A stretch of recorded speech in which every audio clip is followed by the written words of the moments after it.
Semangat pagi teman-teman, kembali lagi dengan channel Paradigma Sosial, channel yang berisikan sebagian besarnya tentang materi-materi pembelajaran, konten-konten pembelajaran ya.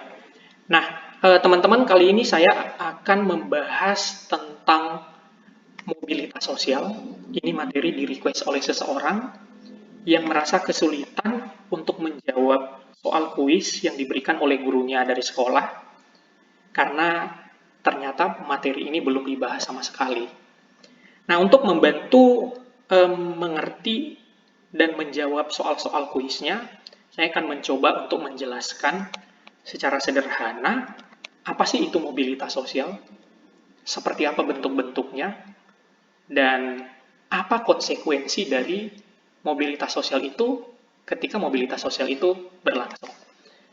Acuannya adalah soal yang diberikan oleh gurunya. Ini ada kuis tadi, 20 soal nih teman-teman. Minta untuk dibahas bersama-sama. Nah, tapi sebelum kita bahas soal ini, terlebih dahulu kita mengerti dulu materi tentang mobilitas sosialnya. Mari kita mulai teman-teman. Pelajaran ini sebenarnya adalah pelajaran yang sederhana. Kalau teman-teman sudah paham pembelajaran yang sebelumnya, sebelum topik ini tentang struktur sosial, ya ini tinggal sambungan aja. Gampang, tinggal tambah-tambahin.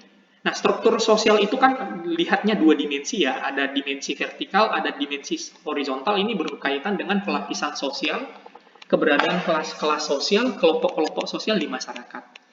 Nah, mobilitas sosial ini itu tinggal proses perpindahan yang terjadi akibat dari keberadaan stratifikasi sosial tadi, atau diferensiasi sosial yang di pelajaran struktur sosial di materi sebelum ini.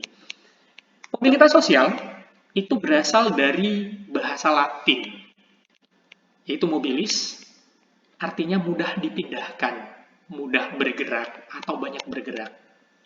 Lalu kata sosial di belakang kata mobilitas ini, ya artinya masyarakat ya. Jadi kalau kita coba simpulkan apa itu mobilitas sosial itu adalah gerak perpindahan posisi seseorang atau kelompok dari satu status atau kelas sosial ke status atau kelas sosial lainnya, atau gerak perpindahan dari strata ke strata lainnya, baik itu stratanya berpindahnya bertingkat, misalnya dari bawah ke atas atau dari atas ke bawah teman-teman, atau mungkin berpindahnya sama, itu masih yang sederajat, itu tetap disebut namanya dengan mobilitas sosial.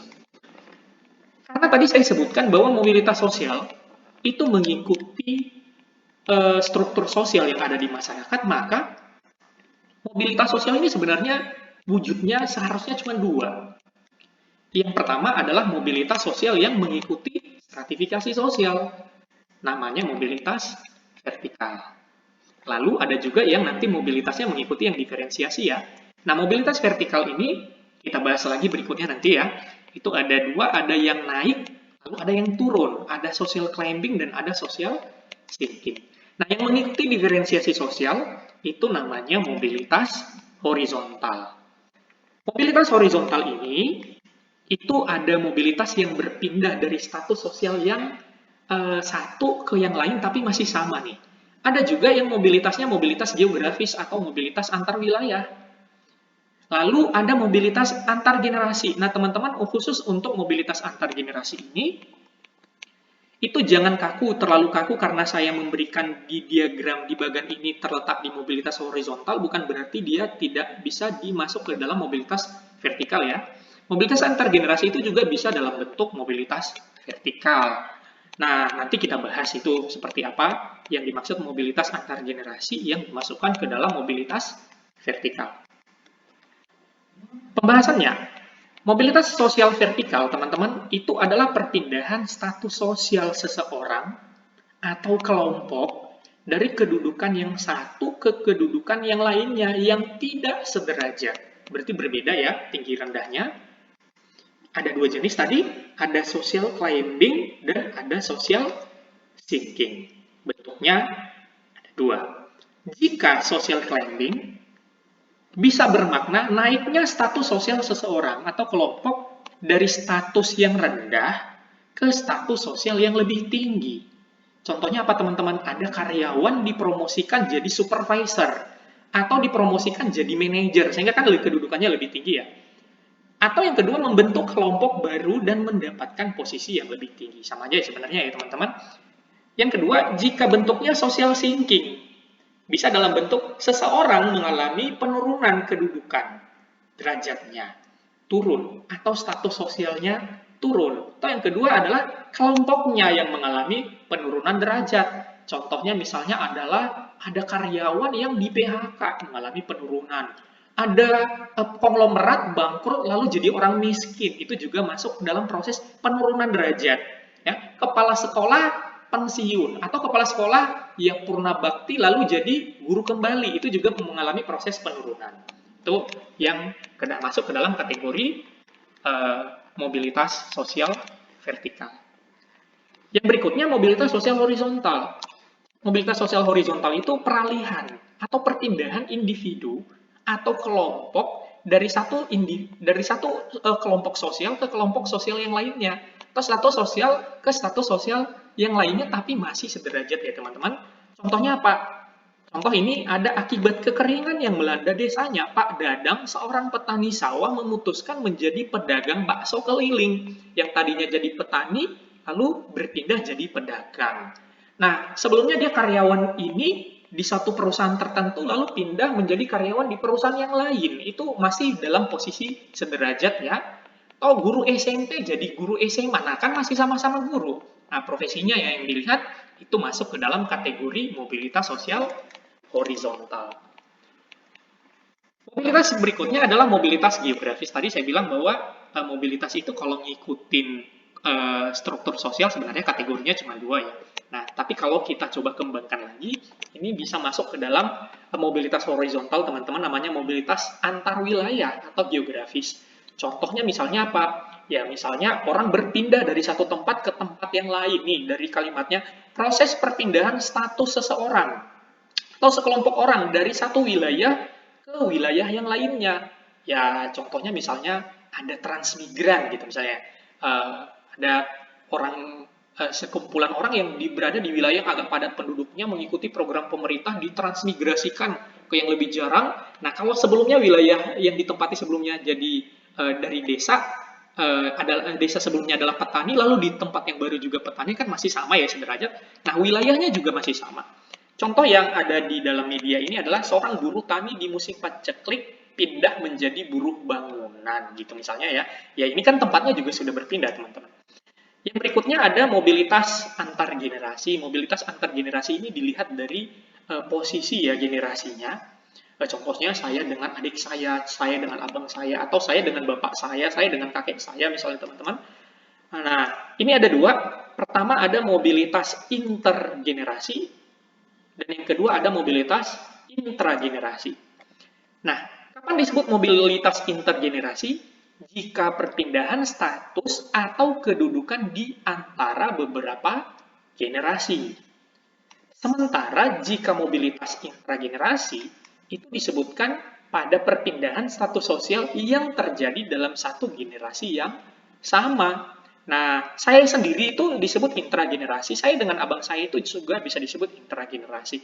Nah, kalau antar generasi yang sifatnya intergenerasi tadi, misalnya, ya bapak saya seorang petani, lalu saya jadi bupati gitu misalnya. Nah, itu masuk ke dalam kategori mobilitas antar generasi yang sifatnya intergenerasi. Nah, berikutnya teman-teman, mobilitas antar generasi itu sendiri itu ditandai dengan perkembangan taraf hidup baik naik, turun, ataupun masih sama. Tadi ada dua, ada mobilitas intergenerasi. Nah, ini tadi yang saya sebutkan bahwa mobilitas antar generasi ini selain horizontal juga bisa dimasukkan ke dalam vertikal. Kenapa? Ya, kalau mobilitas antar generasinya, misalnya ya, contohnya, bapak saya petani, saya juga masih petani, kan berarti kedudukannya masih sama. Berarti boleh disebutkan itu mobilitas antar generasi horizontal. Nah, tetapi kalau sudah berbeda pelapisannya, contoh misalnya bapak saya seorang petani lalu saya jadi presiden gitu ya. Nah, ini kan sudah berpindah status sosialnya. Juga berbeda generasi, itu masuk ke dalam kategori mobilitas antar generasi vertikal. Jadi teman-teman ini bisa juga masuk ke intergenerasi, itu bisa naik, bisa turun. Intragenerasi juga begitu, bisa naik, bisa turun. Nah, ini contohnya teman-teman. Yang naik itu seperti apa? Ada kakeknya penjaga sekolah, lalu menikah dengan neneknya, lalu anaknya, ayahnya guru, menikah dengan ibunya guru, lalu anaknya jadi menteri negara. Nah, ini dia anaknya nih menteri negara. Kan mengalami proses mobilitas naik. Kalau yang turun gimana teman-teman nih? Kakeknya jenderal, bapaknya pengusaha, anaknya supir. Nah, ini ada proses penurunan. Kalau sebelumnya bapaknya seorang jenderal TNI, kakeknya jenderal TNI, bapaknya pengusaha, lalu anaknya jadi supir. Nah, ada penurunan ini mobilitas intergenerasi. Ya paham deh teman-teman ya, ada yang naik, ada yang turun, kira-kira gambaran umumnya seperti itu. Lalu ada mobilitas intergenerasi. Intergenerasi itu perpindahan status yang terjadi dalam satu generasi yang sama. Nah, ya terjadinya dalam generasi yang sama. Saya sendiri ya, atau misalnya sepupu ini ada ya. Misalnya perpindahan status dalam generasi anak berarti sekelompok dengan generasinya ini sepupu. Dari generasi bapak berarti sekelompok dengan om atau tante dan lainnya. Ini contohnya, teman-teman bisa lihat diagram yang ada di sini.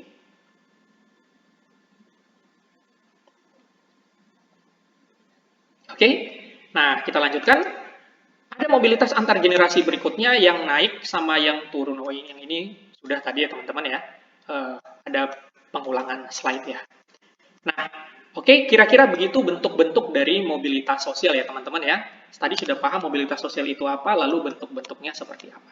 Nah, sekarang kita membahas apa sih faktor yang mempengaruhi terjadinya mobilitas sosial. Nah, sebenarnya yang jelasnya ketika eh, kita berada pada status sosial seseorang, kita pasti merasa tidak nyaman ketika merasa bahwa kita berada pada status sosial yang lebih rendah. Maka kita akan berusaha terus untuk mencapai status sosial yang lebih tinggi, supaya lebih dihormati, dihargai di depan masyarakat. Nah, secara umum faktor mobilitas sosial ini dikelompokkan jadi 3, teman-teman. Ini tidak saya catatkan di slide. Yang pertama ada faktor individu.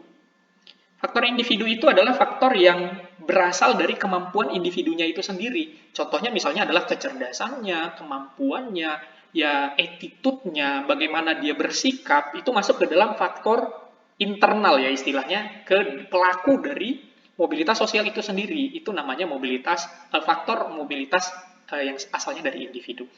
Yang kedua adalah faktor struktural. Nah, faktor struktural ini yang berada di luar dari individu itu. Nah, kadang-kadang kita ada jumpa bahwa ada seseorang sangat berupaya, sangat ingin, mungkin dia juga punya bakat, punya potensi untuk berpindah status sosialnya. Tapi ternyata nggak bisa, teman-teman. Kenapa? Ada yang berada di luar daripada dirinya, yang mengikat dia, yang membuat dia tidak bisa berpindah status sosial. Contohnya apa, teman-teman? Misalnya di masyarakat yang menganut sistem kasta yang ketat. Nah, semampu apapun, seberbakat apapun seseorang, ketika dia berada pada kasta sudra, maka tetap akan berada pada kasta sudra seumur hidup, teman-teman. Nah, ini jadi faktor yang ini berada di luar dari individunya ya. Ini namanya faktor struktural. Nah, ini tergantung dari sifat masyarakatnya sebenarnya ya. Jadi masyarakat itu ada yang sifatnya terbuka, semakin terbuka masyarakat, maka semakin mungkin orang untuk berpindah status sosial. Lalu ada juga yang tertutup seperti masyarakat kasta tadi ya, teman-teman. Nah, ini faktor struktural yang ada di diagram media ini, itu ada 6 ya. Mobilitas sosial itu bisa dipengaruhi oleh tingkat fertilitas. Tingkat fertilitas ini berkaitan dengan kesuburan. Nah, jumlah penduduknya makin lama makin bertambah, ini kan bisa mengakibatkan desakan-desakan kepada orang untuk berupaya berpindah status sosial. Nah, bisa juga situasi politiknya, perubahan kondisi sosialnya, ekspansi teritorialnya, komunikasi yang bebas, pembagian-pembagian kerja di masyarakat, atau mungkin yang asalnya dari faktor alam, itu ada faktor lingkungan, misalnya tiba-tiba terjadi bencana kekeringan, kayak ini seperti yang di contoh yang saya sebutkan tadi ya teman-teman, yang ada di ini, mobilitas horizontal. Nah, ini kan faktor masuk ke dalam kategori faktor apa ya, yang asalnya dari alam, teman-teman. Ini, nah ini akibat kekeringan yang melanda desanya Pak Dadang. Nah, ini kan faktor alam. Faktor alam itu kekeringan yang melanda desanya Pak Dadang, yang awalnya seorang petani sawah memutuskan menjadi pedagang bakso. Nah, oke teman-teman yang berkaitan dengan mobilitas eh, apa ya? Faktornya dari alam ya teman-teman ya. Nah, oke, yang berikutnya yang ketiga, tadi ada yang pertama adalah faktor individu, yang kedua faktor struktural, yang ketiga adalah kemujuran teman-teman. Ada juga orang yang sebenarnya pas-pasan kemampuannya untuk berpindah status sosial, tapi karena mujur, beruntung ternyata berpindah status sosialnya. Nah, lalu yang berikutnya, kemana kita bisa mengalami perpindahan status sosial teman-teman? Artinya, kalau kita mau berpindah status sosial, kemana-mana sajakah kita akan berpindah status sosialnya? Nah, ini disebut namanya dengan saluran mobilitas sosial.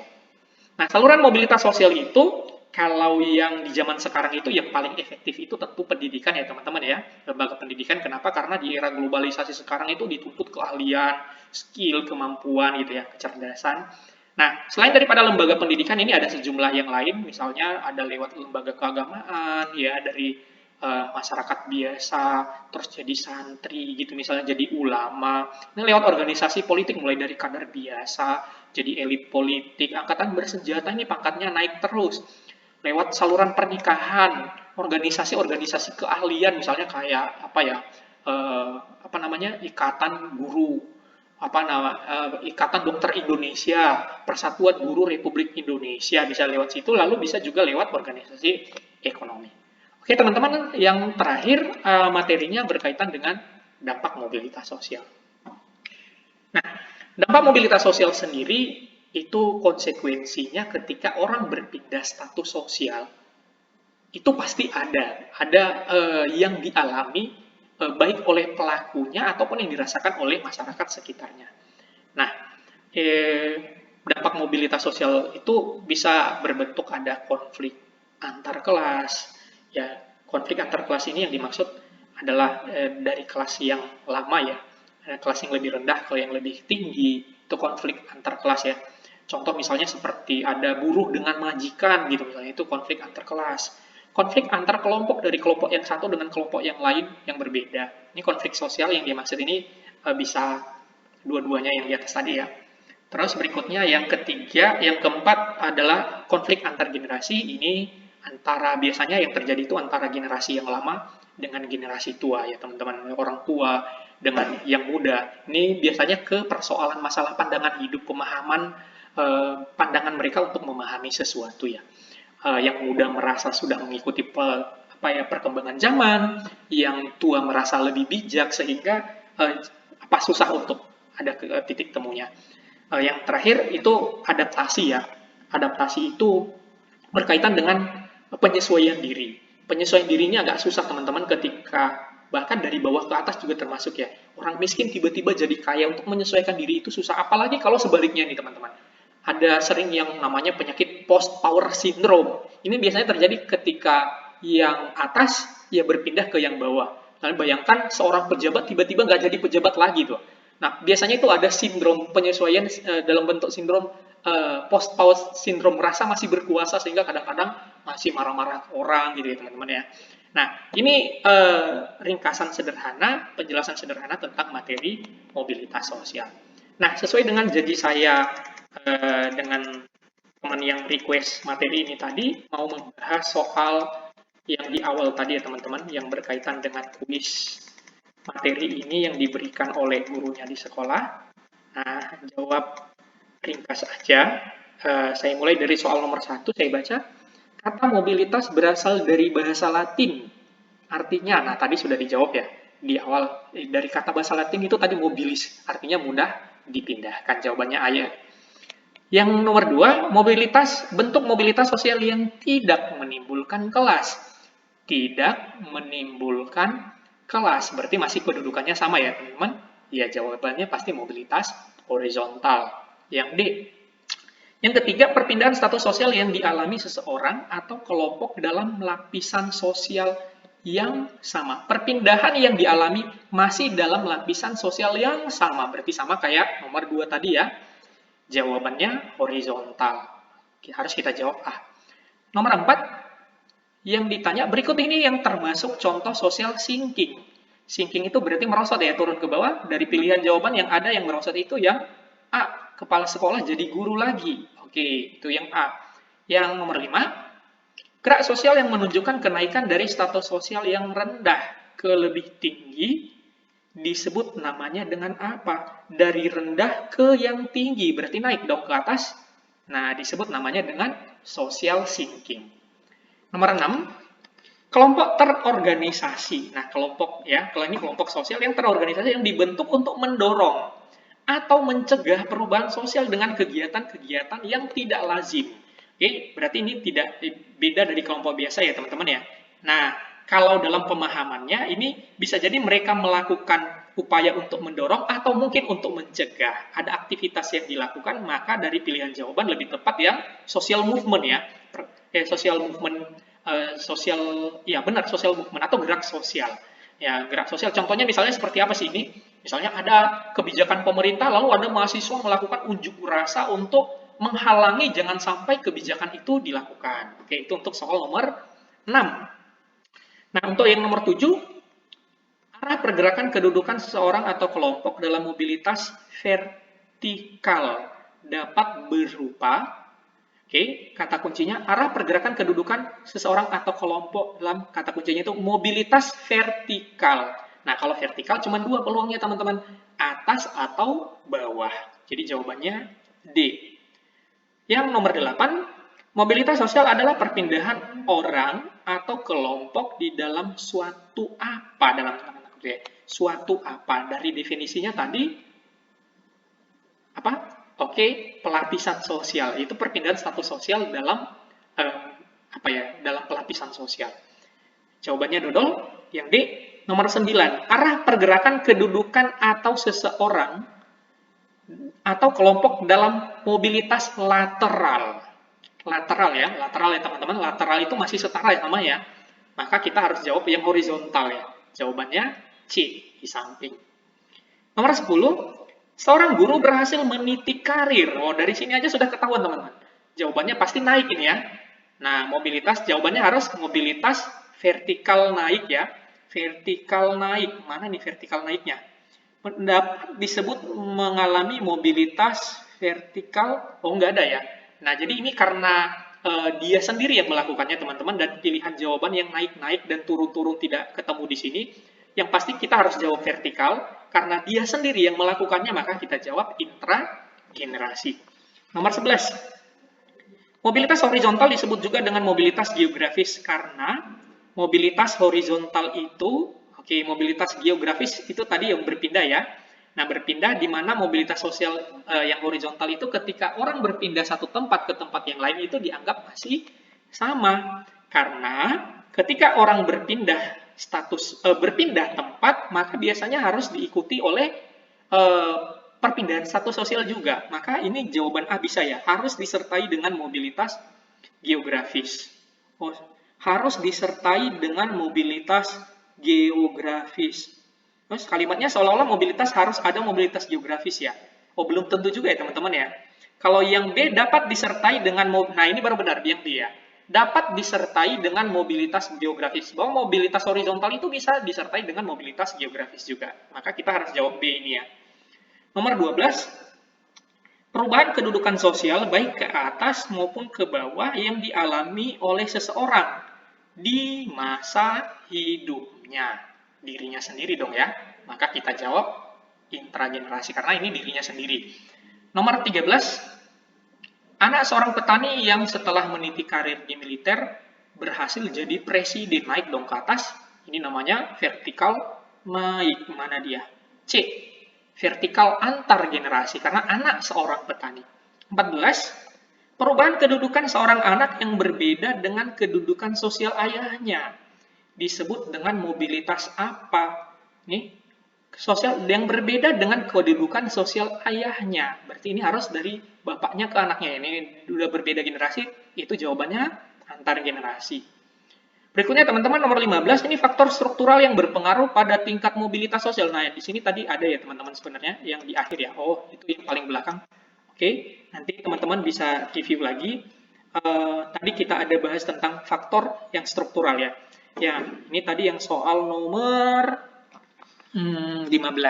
Nah, di situ tadi ada beberapa. Nah, pilihan yang lebih tepat adalah yang E, yang tingkat fertilitas tadi saya tulis di medianya. Jawabannya ini sama ya, sama tingkat kesuburan yang E.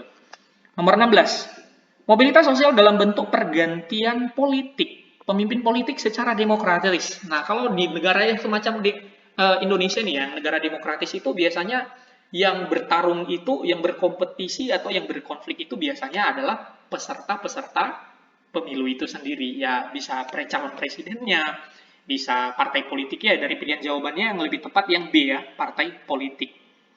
Nomor 17, salah satu faktor sosial pendorong mobilitas sosial vertikal ke atas yang berhubungan dengan sifat petualangan seseorang. Nah, kalau sifat petualangan ini biasanya berpindah tempat ya teman-teman, merantau. Nah, lebih tepat itu ingin melihat daerah lain. Jawabnya D. Nomor 18, tuh mobilitas sosial lebih mungkin terjadi pada masyarakat ya. Tadi sudah kita bahas juga itu bahwa lebih bagus, lebih mudah berpindah status sosial itu di masyarakat yang sifatnya lebih terbuka. Jawabannya B, terbuka. 19, berbeda dengan pelapisan sosial tertutup yang bersifat terbuka lebih memberi kesempatan untuk melakukan mobilitas sosial. Kepada siapa teman-teman ya? Kepada semuanya, nggak ada batasannya. Namanya masyarakatnya lebih terbuka, lebih demokratis, maka siapapun bisa berpindah status sosialnya. Soal yang terakhir, nomor 20, Pak Warso dikenal sebagai petani rajin dan ulet. Dia berhasil menyekolahkan anaknya sampai menjadi sarjana. Anaknya ya ini sudah berbeda ya teman-teman ya. Bapaknya dengan anaknya menjadi sarjana dan mempunyai jabatan yang terpandang. Nah, kalau yang ini pasti sudah berkaitan dengan antar generasi. Oke, nah begitu saja video pembelajaran dengan topik mobilitas sosial hari ini teman-teman. Bagi teman-teman yang mungkin mau request materi tertentu juga, ya silahkan disampaikan aja biar mungkin kita buatkan teman-teman. Kalau kebetulan ada waktu luang, ya kosong ya kita buatkan, kita coba jelaskan kepada teman-teman materinya seperti apa. Oke teman-teman, semangat pagi, sampai jumpa kembali di video berikutnya.